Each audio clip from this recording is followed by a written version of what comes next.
नमस्कार प्यारे साथियों, आज की वीडियो स्पेशल।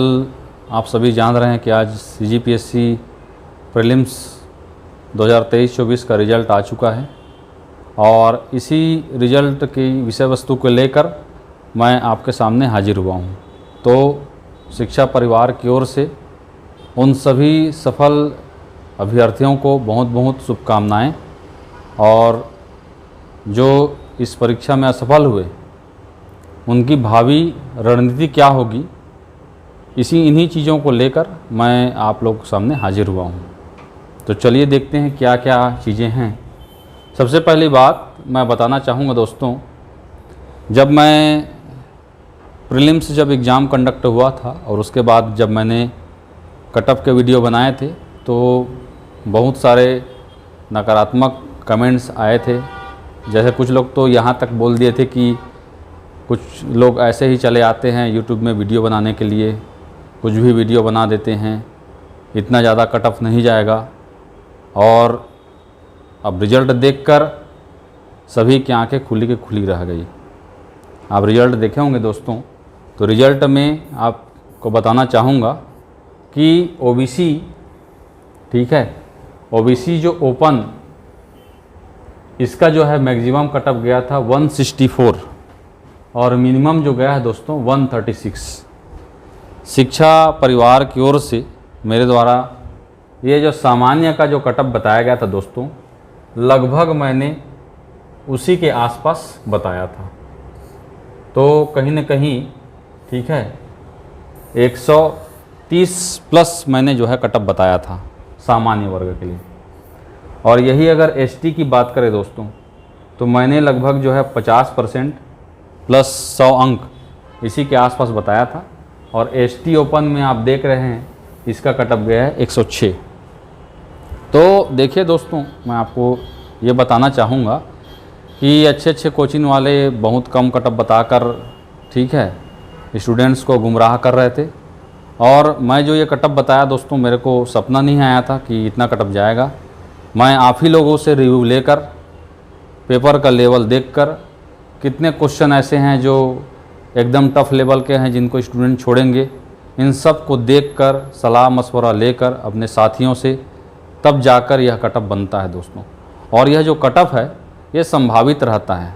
अगर मैं 135 कटअप जाएगा या 136 कटअप जाएगा ऐसा बता देता तो ऐसा होता कि इनको पहले से पता है, तो ऐसी बात नहीं रहती। आगे या पीछे लमसम जो है ये कटअप बताया जाता है। एग्जैक्ट कटअप कोई भी नहीं बता सकता दोस्तों, याद रखिएगा।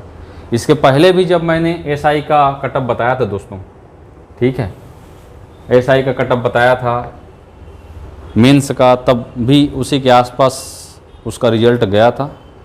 और इसी प्रकार से अपेक्स बैंक का भी जब एग्ज़ाम हुआ था तो उसके बाद जो कटअप बताया था तो वहाँ पर भी उसी के आसपास, ठीक है, वो कटअप गया था।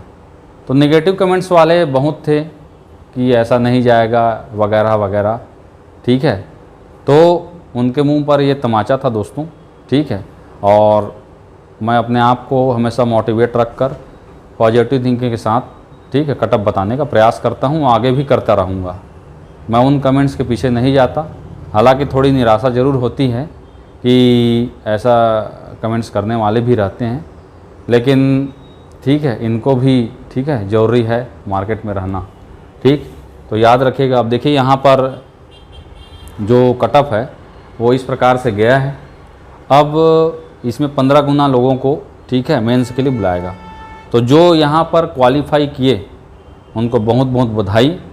अब उनकी जो भावी रणनीति है ये क्या होनी चाहिए, ठीक है, ये कटअप मेरे को द्वारा बताया गया था और आप वीडियो वगैरह में देख सकते हैं, ठीक है। अब देखिए जो सफल हुए अभ्यर्थी हैं उनकी भावी रणनीति क्या होनी चाहिए, ठीक है। तो देखिए जून में एग्ज़ाम होगा और लगभग आपके पास, मान के चलिए, है ना, अभी मार्च एंडिंग है, अप्रैल मई 2 महीना और उधर लगभग 10-15 दिन और अभी कुछ 4-5 दिन। तो आप अभी अपने आप को 1-2 दिन, ठीक है, रिफ़्रेश कर लीजिए। रिज़ल्ट आया है, होली त्यौहार भी है, ठीक है, और उसके बाद आप मेंस में भिड़ जाइए, ठीक है। अब मेंस में आपका कंपटीशन दोस्तों उन लोगों के साथ है जो ऑलरेडी कई बार मेंस दे चुके हैं, पहला। दूसरा उन लोगों के साथ है जो मेंस दे के कई बार इंटरव्यू भी दे चुके हैं, और कुछ उन लोगों के साथ भी है जो अभी अभी पहली बार अब मेंस देंगे। तो ये फ्रेश माइंड से जो स्टूडेंट अभ्यर्थी जो पढ़ा रहता है उसकी थिंकिंग पावर अलग रहती है, हर चीज़ें उसके दिमाग में फ्रेश जाती है। और जो बार बार पढ़ रहा है उसके अंदर कहीं ना कहीं इस बात को लेकर, ठीक है, निराशा भी रहती है कि मेरा नहीं हो पा रहा है। तो इन्हीं सब चीज़ों को ध्यान में रख कर आपको मेंस की तैयारी करनी है। सबसे पहली बात याद रखिएगा, किसी भी एक पेपर को ज़्यादा वेटेज नहीं देना है, सभी 7 पेपरों पर विशेष रूप से ध्यान देना है। पहला चीज़ याद रखिएगा, ठीक है।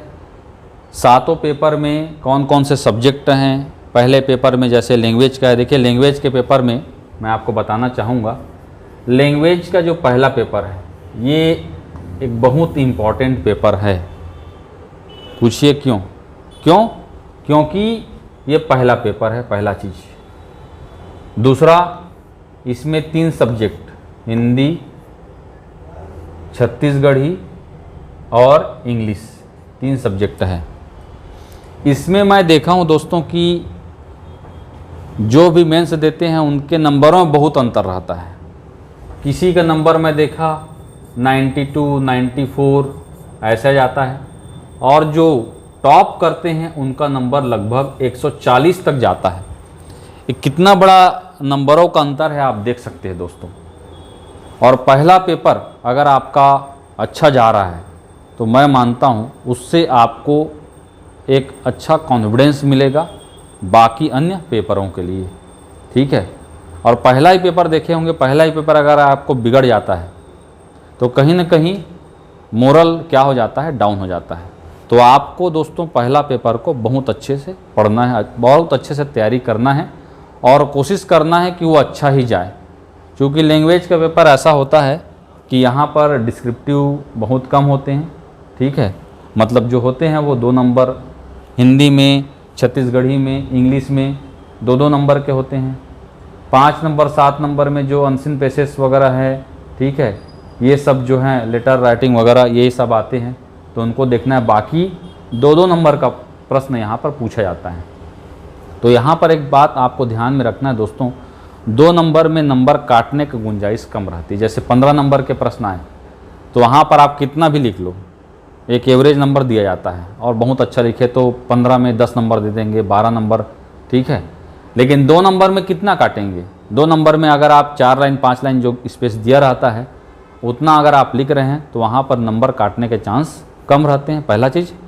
और दूसरा, हाँ, आपको जो प्रश्न पूछा गया है उस प्रश्न से आपको वहाँ पर हटना नहीं है। जैसे मान लीजिए व्यंजन वर्ण के बारे में पूछा गया है, व्यंजन वर्ण किसे कहते हैं या उत्क्षिप्त वर्ण किसे कहते हैं, और 2 नंबर का प्रश्न है तो वर्ण के बारे में ना लिखकर डायरेक्ट आपको क्या लिखना है, उत्क्षिप्त वर्ण किसे कहते हैं इसके बारे में उदाहरण, तब आपको वहाँ पर नंबर मिलेगा। तो सभी 7 पेपर को पहला चीज़ आपको ध्यान देना है। इसके अलावा जो आपके, ठीक है, कमज़ोर विषय हैं जहाँ पर आपको लगता है जो पुराना दिए होंगे उनके लिए है, जिनको लगता है कि यहाँ पर मैं तैयारी करता हूँ उसके बावजूद मेरे को नंबर नहीं मिल पाता, तो उनको विशेष तौर पर ध्यान देना है। जब तक आप अपनी कमजोरियों को, ठीक, भांपेंगे नहीं तब तक आप अपनी गलतियों को सुधार नहीं सकते। और ठीक है, उसी चीज़ को आपको ध्यान में रखना है। तो जो कमज़ोर विषय हैं, आपको लगता है कि यहाँ पर मैं पढ़ता हूँ नंबर नहीं आता, उसको ज़्यादा ध्यान देना है। समय सीमा दोस्तों, आप जो 2-2.5 महीना का समय है उसमें पूरे सब्जेक्ट को देखने हैं और एक नई स्ट्रेटजी के साथ में आपको तैयारी करनी है। क्योंकि ये मेंस है तो यहाँ पर आपको लेखन कला को विशेष ध्यान में देना है। मैं कई बार ऐसा देखा हूँ कि जैसे यहीं पर बच्चों को जब टेस्ट लिया जाता है तो जो प्रश्न पूछा जाता है उसके बारे में ना लिखकर किसी और टॉपिक के बारे में लिख देते हैं, उससे रिलेटेड टॉपिक रहता नहीं उसको लिख देते हैं, ठीक है। इसके अलावा समय जो उसके शब्द सीमा है उसको ध्यान में नहीं रखा जाता। इसके अलावा जो व्याकरण सम्मत शब्द हैं, ठीक है, उन शब्दों का प्रयोग नहीं किया जाता और यही सब कारण बनता है नंबर कम प्राप्त करने के। तो इन सब चीज़ों को ध्यान में रखना है। जो उसकी शब्द सीमा है उसी शब्द सीमा में आपको अपने आंसर को रखने हैं। व्याकरण सम्मत त्रुटियां नहीं करनी हैं, ठीक है। इसके अलावा टॉपिक से जो प्रश्न पूछा गया है उस टॉपिक से हटकर आपको जो है कोई अन्य टॉपिक को वहाँ पर नहीं डालने हैं। इन सब गलतियों की कोई गुंजाइश नहीं है, तो वहाँ पर आपको नंबर नहीं मिलेगा।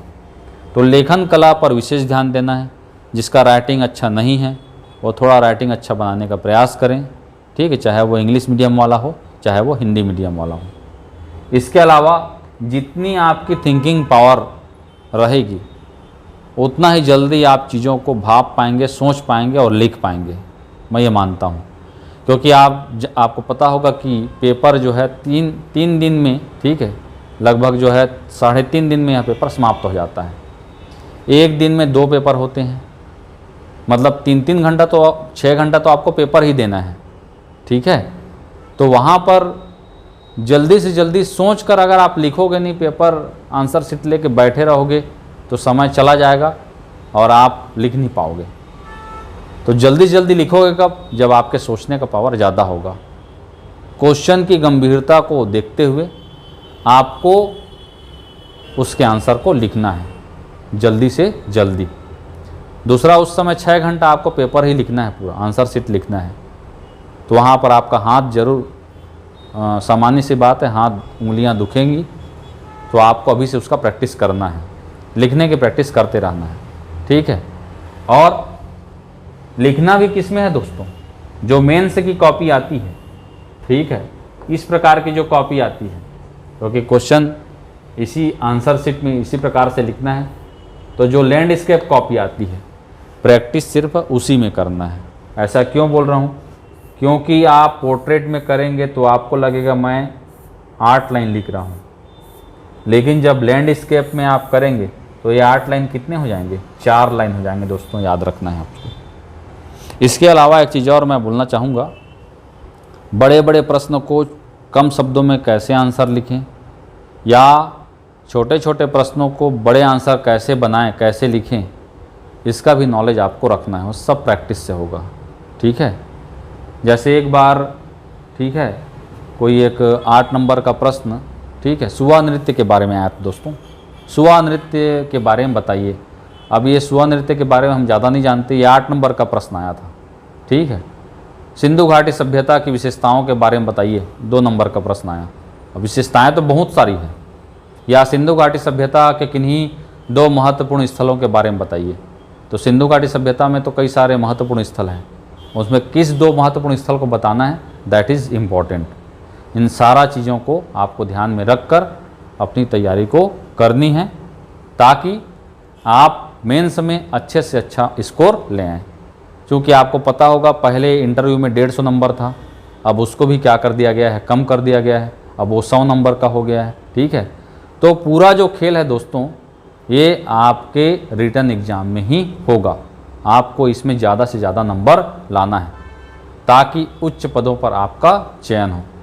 इसी शुभकामनाओं के साथ चलिए, जो भी आप प्रेम से जो पास हुए हैं उनको शिक्षा परिवार की ओर से बहुत बहुत बधाई।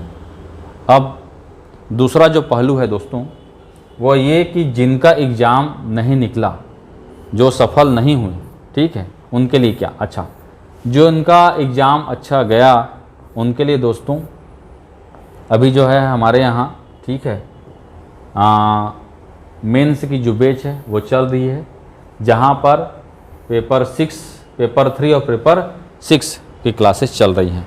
तो अगर आप इच्छुक हैं मेंस करने के तो हमारी संस्था में आकर अपना रजिस्ट्रेशन करवा सकते हैं, और कुछ जानकारी चाहिए होगा तो इन नंबरों में कॉल करके आप जानकारी ले भी सकते हैं, ठीक है।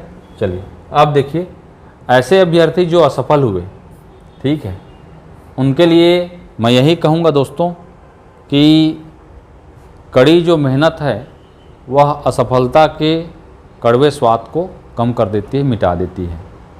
आपकी मेहनत खाली नहीं जाएगी। बस आपको अपने आप को मोटिवेट रखना है, ठीक है।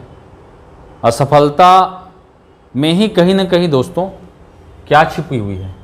सफलता छिपी हुई, याद रखिएगा। असफलता में ही दोस्तों सफलता छिपी हुई है। बस हम असफल क्यों हो रहे हैं, इन्हीं चीज़ों को देखकर, ठीक है, उन चीज़ों को दूर करना है तो आप ज़रूर सफल होंगे। तो अब देखिए, आप अगर इसके बाद आपके पास क्या क्या रास्ते खुल गए हैं, तो रास्ते बहुत सारे हैं। सबसे पहला तो ये कि आप तैयारी कर चुके हैं। आपके सामने अभी ऑप्शन पहला है, ठीक है, एक तो हॉस्टल वार्डन है, ठीक है, और एसीएफ का भी कुछ बोल रहे थे कि एसीएफ का भी वैकेंसी आने वाला है।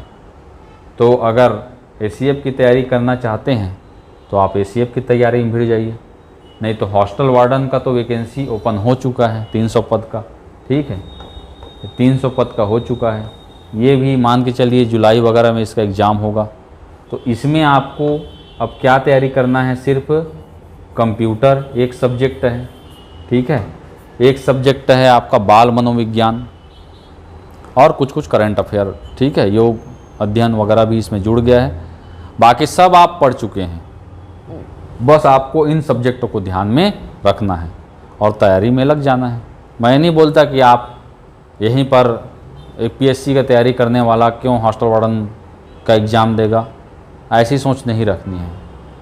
भैया आप हॉस्टल वार्डन की तैयारी करने के लिए नहीं बोल रहा हूँ, लेकिन अभी आपके पास समय है तो आप हॉस्टल वार्डन का पेपर दो, और हो सके तो अगर आपका अच्छा गया तो वहाँ पर आपको एक प्लेटफॉर्म मिल जाएगा दोस्तों, हॉस्टल वार्डन का एक पद मिल जाएगा। तो कहीं ना कहीं हमारे पास यह भी समस्या रहती है कि सोर्स ऑफ इनकम नहीं है, तो समस्या क्या हो जाएगी? दूर हो जाएगी। तो आप हॉस्टल वार्डन में, या जो बीएड वगैरह कर चुके हैं, टेट वगैरह जिनका निकल चुका है, उनके लिए 33,000 जो पद है, ठीक है, ये टीचर वाला वो भी है ऑप्शन, ठीक है। और बहुत सारे विभाग में देखिए दोस्तों बहुत सारे पद खाली हैं, ठीक है, राजस्व विभाग में खाली है, ठीक है, तो वहाँ पर भी वैकेंसी ओपन हो सकती है। आप निराश ना हो और अपने तैयारी को जारी रखें। मेरा ये आपको लिए जो है सलाह है, ठीक है। तो अगर हॉस्टल वार्डन की आप तैयारी करना चाहते हैं तो हमारे यहाँ हॉस्टल वार्डन की जो बैच है वो स्टार्ट होगी सोमवार से। तो यहाँ पर आकर आप, ठीक है, क्लासेस अटेंड कर सकते हैं अगर आप चाहें तो, या घर बैठे ऑनलाइन भी ऐप के माध्यम से, ठीक है, आपको जो है इसकी फैसिलिटी दे दी जाएगी, ठीक, अगर आप सब्सक्राइब करते हैं तो। ओके दोस्तों, तो चलिए इसी के साथ मैं विदा लेना चाहूँगा। और ये हमारे यहाँ के कुछ विद्यार्थी जिनका चयन पूर्वक एग्ज़ाम में हुआ है, ठीक है। तो चलिए अगली कुछ नई वीडियो के साथ मैं पुनः आपके सामने हाजिर होऊंगा, और आप सभी को शिक्षा संस्थान की ओर से होली पर्व की ढेर सारी शुभकामनाएं, बहुत बहुत बधाई। Thank you very much.